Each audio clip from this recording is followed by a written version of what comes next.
channel. First of all, I want to apologize for not having videos up when I was supposed to this week. I've kind of figured out having like a set schedule on top of our vlogs, on top of me mainly being with my two children by myself. It's honestly a little bit too hard for me to stick to a set schedule right now until I kind of get used to having two children. So for now, I'm going to be uploading 2 videos, but it's going to be at random times in a week. If you go and follow me down below at the Instagram I have, or the Twitter, I will be putting up when I have new videos up, so you won't just totally be shocked when I do upload a video. So to get right into the video, today I'm actually doing the controversial parenting tag, which honestly I'm a little bit nervous about because I am probably on like the more controversial end of things for my answers. All the ones that I watched so far, everyone's kind of on like the safe end of the spectrum, so I'm kind of worried I'm going to get a lot of hate for this video, but honestly, I feel like I also could help a lot of people get a lot of good knowledge at the same time, so there's that. Okay, so getting right into it, here are the questions. So number 1, pro-life versus pro-choice. I am 1,000,000% pro-choice. I feel like, personally, would I ever get an abortion? No, I wouldn't. But does my choice need to affect someone else's ability to make their own choices for their life? No, I don't think so. So I think it's no one's business what another person does with their life or the decisions that they make, and I don't see how anyone could feel like they should tell people what they need to do with their life. So I am like pro-choice all the way, hands down. No one's ever gonna make me think differently. Does that mean that I think everyone should like get an abortion? No, that doesn't mean that. Do I think that people who are who believe differently because of their religion or whatever, do I think that they're dumb for deciding to never get an abortion? No, I don't. I think based on your own morals, your own beliefs, and your own life, that you get to decide what you get to do with your body. Number 2, baby wearing. I absolutely love baby wearing. I've done it with both of my kids now. I have 2 different baby carriers. If you go look at my previous video or a couple videos back, not sure which, I have a top 10 or 15 newborn items list, and baby carrying items are definitely on that list. I absolutely love it. I think it's great. It's great bonding. Gives you the ability to do a lot of stuff that you probably wouldn't be able to do otherwise if your child likes to scream a lot. 3 is circumcision, and honestly this is probably the scariest thing that I have to answer on this whole entire video. I do not believe in circumcision. I think it is absolutely awful. I know this is a very strong topic for a lot of moms, so I know a lot of people also are very misinformed. All I have to say about you making your own decision is make sure you do research before you just kind of jump on either bandwagon. Do your own research. Don't look at websites that are very pro one side or the other. Look at websites that say actual factual information. Personally, I do not agree with circumcision at all. I'm pretty sure if you can properly clean your child and teach them how to properly clean themselves, about 90% of the issues that you circumcise for would go away. I do realize a lot of people say that when you get older you can have issues if you don't circumcise. I once again understand that. But, you know, also when I get older I have a higher risk of getting breast cancer, but I'm not just about to chop my boobs off. So, personally, I don't think it's that great. Kids can bleed out from it, which isn't extremely common, but it definitely does happen. And a lot of insurance companies also consider it a cosmetic procedure because it isn't something that's necessary. And if you go look on the American Pediatric Association website, they do say they don't recommend routine circumcision for infants because of the risk that it also does pose. It says basically on their website, and you can go look at it yourself, I'll even leave the link down below if I can find it, because sometimes I have a hard time finding it, that basically unless your child is more prone to things like infections, etc., it's not going to make that much of a difference. And for the whole entire argument that says basically, you know, well, it can prevent STDs, I don't necessarily see how a piece of skin is going to cause you to get more STDs or a STD in general. And also those studies have only been held in Africa, which has higher STD rates to begin with because they don't have proper protection, education, etc. So I don't think we should be basing all of our choices off of research done in a country that doesn't necessarily have the best medical, etc. things anyways. Plus, you know, it's just not necessarily recommended as routinely anymore. Whew, now that that is out of the way, and I'm hoping I don't get a lot of hate, and I'm hoping people kind of like saw my like brief side of why I don't believe in circumcision. Anyways, moving on to the next question. So the next question is adoption. I don't see a problem with it. I'm not really sure why this or baby wearing would be like along the lines of controversial things. I kind of just think that's more of like a preference situational type of thing. I think anyone who should adopt a baby or can adopt a baby should adopt a baby. I do think that their strict rules are set in place there for a reason. You don't just want a kid going into random hands of someone who might not be able to take care of them. I think there's so many kids out there who, you know, wouldn't have had a great life with their birth parents, and they do have the chance to go to someone who would be able to care for them properly. So number 5, baby piercing. This is another thing that's super, super controversial for a lot of people, and once again, I don't agree with it. It's kind of along the same thing to me of like, a circumcision in the sense that it's not my body and it's not necessarily my choice. This also goes along with pro-life versus pro-choice kind of.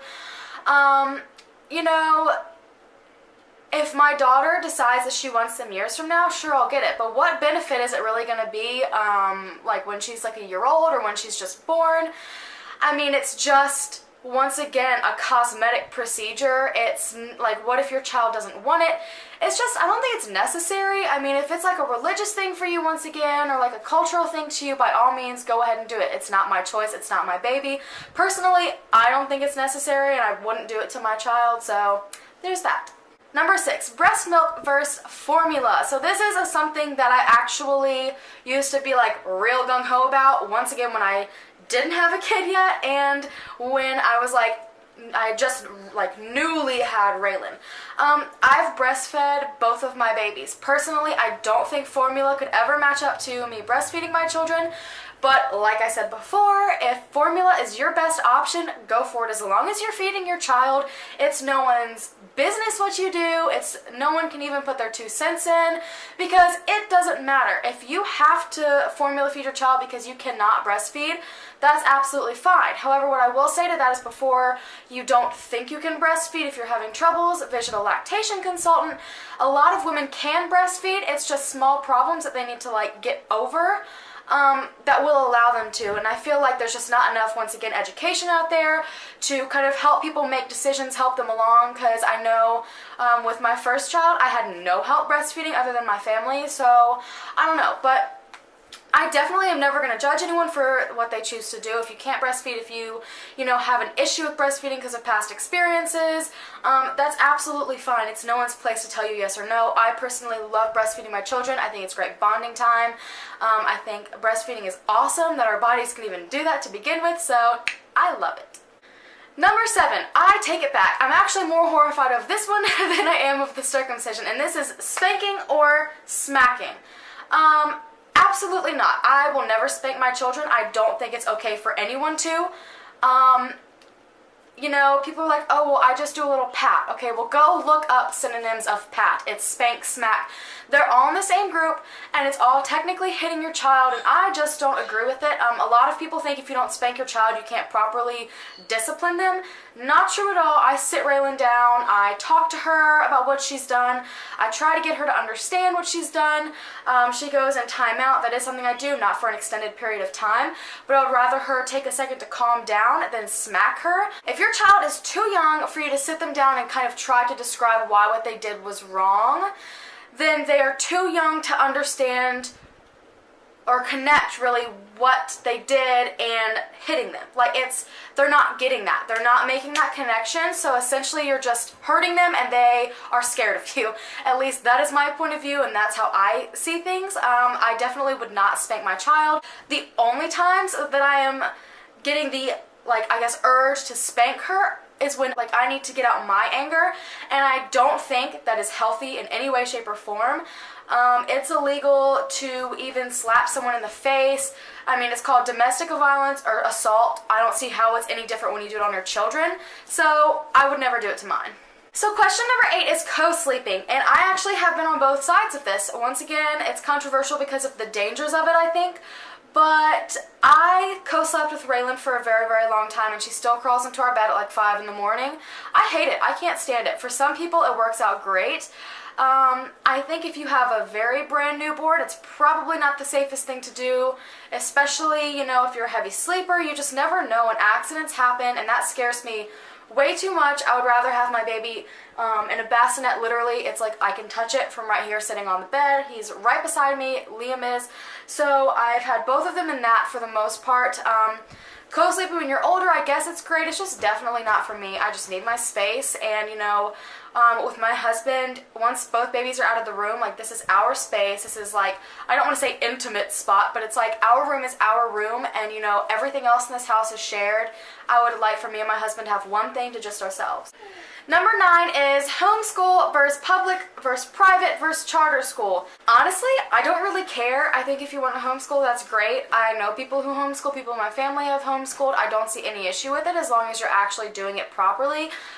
Public school, I'm definitely not the biggest fan of, only because I felt like I got left behind a lot in public school, but that doesn't necessarily mean that every public school is bad. I don't really know much about charter schools, and then for private, I think honestly, that's the same thing as public. You know, some of them could be horrible, some of them could be great. I just think it kind of depends on your area, your lifestyle, etc. But honestly, we haven't even really made a big decision on what we're doing with our children, so I can't really speak on that. Plus, they're not in school yet, so I don't know. 10, vaccinations. This is another thing that I feel very, very strongly about, considering my husband had childhood cancer. That's a whole nother story. We can make another video about that if you would like. Maybe our fears with our children. I don't know. If you want to see that, please tell us down below so we can do it. I think everyone needs to get vaccinated. You know, there's a huge debate going on about vaccinations or no vaccinations, etc., etc. And once again, that's fine, except, you know, if you don't vaccinate your child, you are putting other people at risk. And there's the whole, well, if your vaccines work, then, you know, why are you scared of people without vaccines? And I'll tell you exactly why. Because people like my husband are, you know, immunocompromised people, people with cancer, they can't get vaccinations. So when your child doesn't get vaccinated and contracts that, you don't know who you're coming in contact with, who might not know they have cancer yet, who might be immunocompromised, and you are putting their life in extreme, extreme danger. So yes, it kind of does matter, and you can harm people. Plus, there are tons of things that we've eradicated because of vaccinations, and when you don't vaccinate your child, you are running a risk of bringing those things back. And we understand, and I say we as in people who do vaccinate, that vaccinations are not 100%, but they are better than no protection at all. So yes, you may still get the sickness, you may still get the disease, but at least you tried and you attempted to protect yourself as much as you possibly could. Number 11, medicating children. I'm not exactly sure what this means. I don't know if this is like giving them Tylenol or like giving them ADHD medicine. Honestly, I'm not really sure. When it comes to that, I don't see any problem with it. I give my children Tylenol. I feel like that's the kind of medication it's talking about, because honestly, I have no idea what it's saying. I do give Tylenol, etc. I don't overdo it. I do think a fever is okay sometimes, you know. But if they really need it, I'm going to give it to them. My batteries died. Is anyone surprised? Because I'm not, honestly. Back to the whole medication thing, you know, I think it's kind of per child type of situation. You know, sometimes doctors do like to over-medicate children. For instance, when I was in middle school or high school, middle school into high school, I was given Vicodin at least like 10 times in a year, which I do not think is safe. I personally think as a parent, you should probably second guess doctors sometimes. Does that mean that you should question every single thing that they do? No, probably not. And they know a lot more than you do. So let's say, for instance, my child has horrible ADHD when they're older.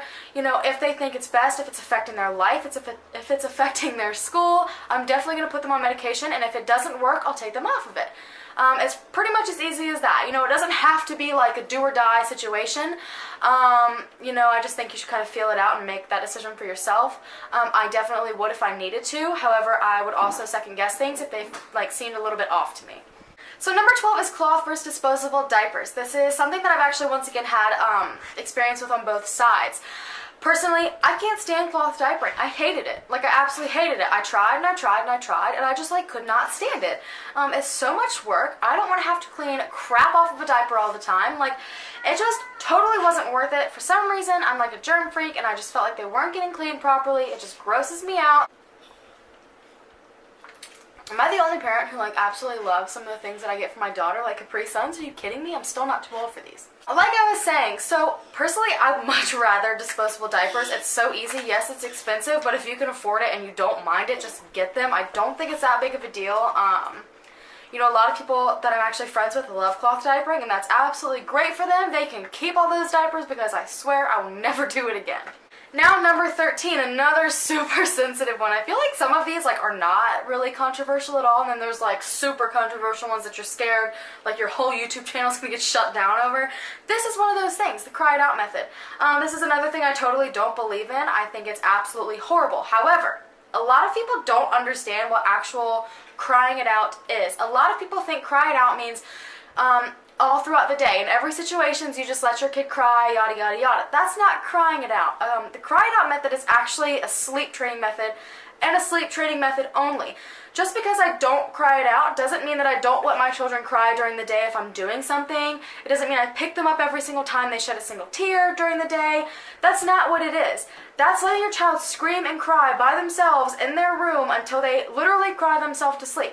I have a question for everyone who does do the cry it out method. How would you feel if, you know, you were kind of relying on someone to help you get yourself to sleep, and they just kind of left you alone to scream yourself to sleep? You know, I remember being younger, and I'm talking like elementary school after my parents got divorced, and you know, I needed help getting to sleep because it was weird not being with my mom or weird not being with my dad, and I remember what it felt like to cry myself to sleep, and it's not a fun feeling. And you know, just because children can't speak and say they don't like it doesn't mean that they wouldn't have the same feelings that you would.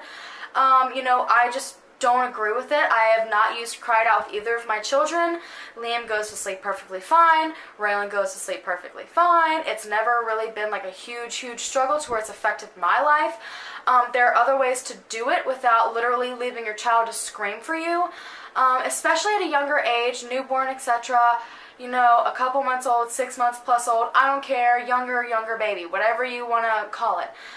They cry for a reason. They can't talk. They can't really communicate. Their way of telling you they need you is by crying. So, you know, leaving them in their room to scream, like, I just could never, ever do that. Like, that would break my heart. Like, they clearly need you. Like, I don't know, I just don't think it's a great method. I think it's cruel and horrible, and personally, I would never do it. And I have 2 successfully sleeping children, and I didn't do it. So that just proves that there are other ways to successfully sleep train your child. Another thing that I don't think people understand, and you know, even my pediatrician has told me, is that children are, you know, physically made to wake up in the middle of the night because they need to eat, because they need to do this. Their brains literally don't let them sleep through the night on purpose because they have needs. So, you know, when your child wakes up screaming in the middle of the night for something, they need something. It's not just for fun. It's not because they're spoiled. It's not because of any of that. It's because they need you. And, you know, that just is what it is. That's part of having a kid. I don't think you should take the easy way out and just let them scream to get over it, because, you know, they're screaming because they need you, and when you don't come, you're just showing them it's because you just don't want to, and, you know, you won't be there for them when they need you, and I just don't think that's a healthy way to have a relationship with a child. Will I yell at someone once again for doing this? No, I won't, because it's not my business. I don't think it's the greatest thing ever. Everyone in the world has an opinion. Does that mean I'll shove my opinion down your throat? No, absolutely not. So if you do it, whatever, you keep on doing it. I'll never do it for my children. So that is it for the controversial parenting tag. I really hope you guys enjoyed it. I hope you kind of saw like a different side of things, because I know I've seen a ton of these that are for like almost every single one of these controversial topics, I guess. I haven't really seen one like mine yet where someone's literally like pretty much against every single one. So I'm kind of nervous putting this out there, but you know, I feel like it doesn't get talked about enough. And I just don't want anyone to take this as like me telling someone they're a bad parent, me trying to get someone to do something differently than they already do. That's not what I'm doing, so please don't take it that way. This is just a lot of stuff that I have learned and researched on and talked to my doctors about, and you know, if you just maybe haven't thought of something that I mentioned, like a reason why it's bad or not okay or why it is okay, you know, I really hope that maybe triggers you to go and do your own research on certain things. I just don't want anyone to take this super personally and think I'm attacking you as a parent, because that is literally not what I'm doing. I think, you know, It's your child. It's not my child. I don't have to deal with them every single day as long as you're not physically harming them. I think it'll be okay. So I hope you guys enjoyed this. Don't forget to subscribe, leave a comment down below of other videos you'd like to see, and give me a huge thumbs up. And if you want to, share this video with your mom friends. Don't forget that we also have a vlogging channel where we put up vlogs every Monday, Wednesday, and Friday. That will also be linked down below along with all of my social media. See you guys!